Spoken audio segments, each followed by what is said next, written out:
Padri juga dikenal sebagai Perang Minangkabau, adalah perang yang terjadi dari tahun 1803 sampai 1837 di Sumatera Barat, Indonesia, antara kaum Padri dan Adat. Kaum Padri adalah umat Muslim yang ingin menerapkan syariat Islam di negeri Minangkabau, di Sumatera Barat, sedangkan kaum Adat mencakup para bangsawan dan ketua-ketua adat di sana. Mereka meminta tolong kepada Belanda yang kemudian ikut campur pada tahun 1821 dan menolong kaum Adat mengalahkan faksi Padri. Latar belakang Perang Padri dianggap dimulai pada tahun 1803 sebelum campur tangan Belanda dan merupakan konflik yang pecah di negeri Minangkabau ketika kaum Padri mulai memberangus adat istiadat yang mereka anggap sebagai tidak Islami. Namun setelah penduduk kerajaan Pagaruyung oleh Tuanku Pasaman, salah satu pemimpin Padri pada tahun 1815 pada tanggal 21 Februari 1821, kaum bangsawan Minangkabau membuat kesepakatan dengan Belanda di Padang untuk melawan mereka memerangi kaum Padri. Padri, seperti halnya para jihadis sezaman di Kekhalifahan Sokoto di Afrika Barat, adalah kaum Puritan Islam yang telah menunaikan ibadah haji ke Mekah dan kembali dengan terinspirasi untuk membawa Al-Quran dan syariah ke posisi yang lebih besar pengaruhnya di Sumatera. Gerakan Padri terbentuk pada awal abad ke-19 dan berusaha untuk membersihkan budaya dan tradisi dan kepercayaan yang dipandang oleh para pengikutnya sebagai tidak Islami.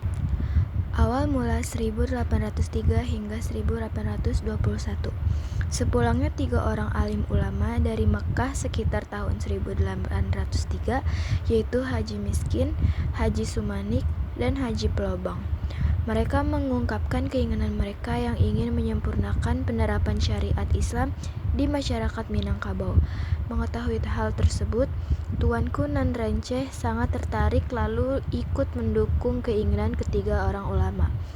Bersama dengan ulama lain, 8 tokoh ini dikenal sebagai Harimau Nan Salapan. Harimau Nan Salapan kemudian meminta Tuanku Lintau yang memiliki kedekatan dan kekerabatan dengan yang dipertuan Pagaruyung Sultan Arifin Muningsyah untuk mengajak agar meninggalkan beberapa kebiasaan yang bertentangan dengan ajaran agama Islam.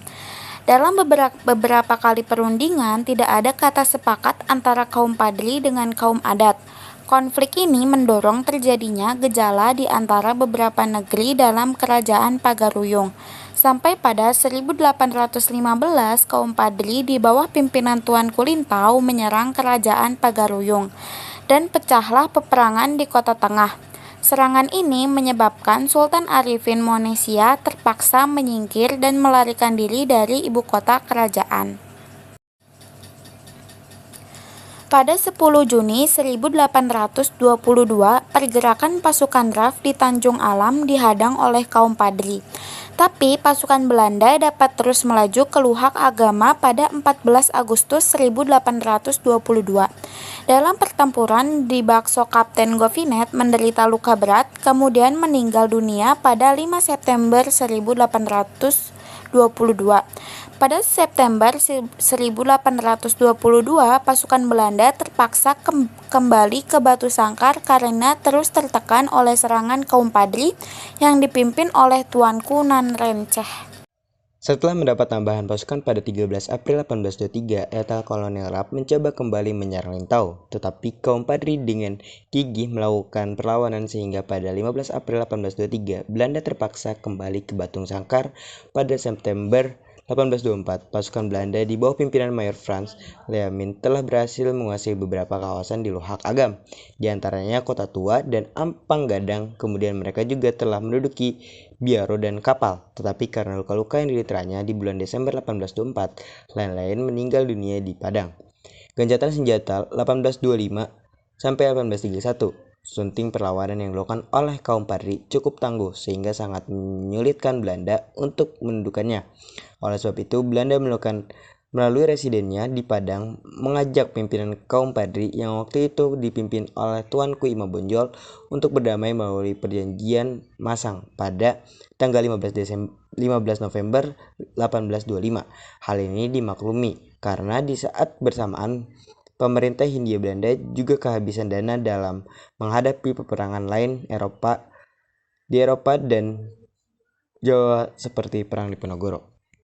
Sementara ketika Letnan Kolonel Elit melakukan berbagai serangan terhadap kaum Padri pada antara tahun 1831 sampai 1832, ia memperoleh tambahan pasukan dari pasukan Sentot Purwodadi, salah seorang panglima pasukan Pangeran Diponegoro yang telah membelot dan bernas pada pemerintah Hindia Belanda. Setelah usai perang di Jawa, beberapa dokumen-dokumen resmi Belanda membuktikan kesalahan Sentot yang telah melakukan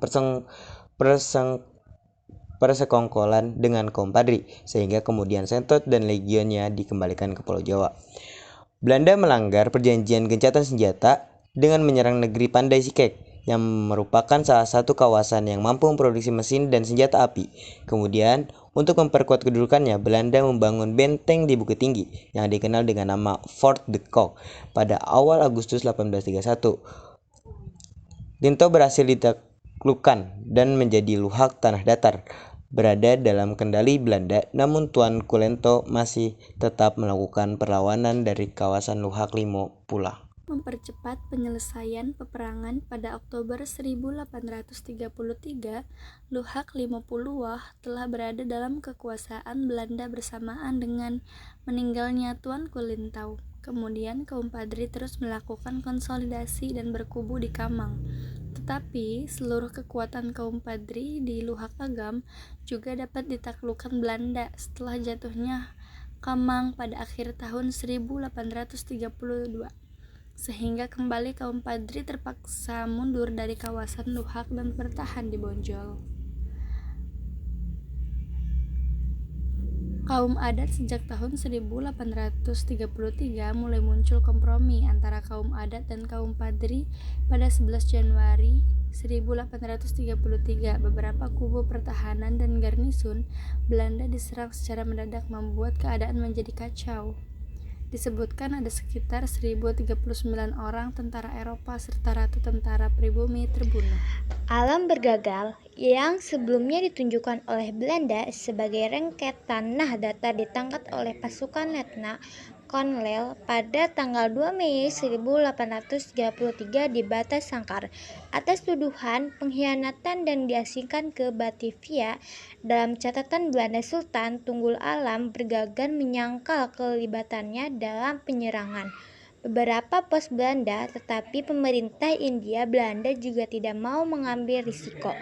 Untuk menolak laporan dari para perwiranya, kedudukan regen tanah datar kemudian diberikan kepada Tuan Ganda. Menyadari hal itu, kini Belanda bukan hanya menghadapi kaum Padri saja, tetapi secara keseluruhan masyarakat minta kau bahwa maka merentah Hindia Belanda pada tahun 1833 mengeluarkan pengumuman yang disebut plakat panjang berisi sebuah pernyataan bahwa kedatangan Belanda ke Minangkabau tidaklah bermaksud untuk menguasai negeri tersebut. Mereka hanya datang untuk berdagang dan menjaga keamanan penduduk Minangkabau. Akan tetapi dipemerintah oleh para penghulu, mereka akan tidak pula diharuskan membayar pajak. Rias dan Elok menerangkan bahwa belum datang saatnya yang baik untuk mengadakan serangan umum terhadap Banteng Bonjol karena kesetiaan penduduk Luhak Agama masih disaksikan dan mereka sangat mungkin akan menyerang pasukan Belanda dari belakang. Tetapi Van de Bosch bersikeras untuk segera menaklukkan Benteng Bonjol paling lambat 10 September 1833. Kedua opsi tersebut meminta penangguhan 6 hari sehingga jatuhnya Bonjol diharapkan pada tanggal 16 September 1833. Benteng Bonjol. Lukisan Bonjol pada tahun 1839. Benteng Bonjol terletak di atas bukit yang hampir tegak lurus ke atas, dikenal dengan nama bukit terjadi tidak begitu jauh dari benteng ini. Mengalir benteng arahan panjang sebuah sungai di tengah lembah dengan aliran yang deras berliku-liku. Dari utara ke selatan benteng ini terbentuk segi empat yang panjang, tiga sisinya dikelilingi oleh dinding pertahanan 2 lapis setinggi kurang lebih 3 m.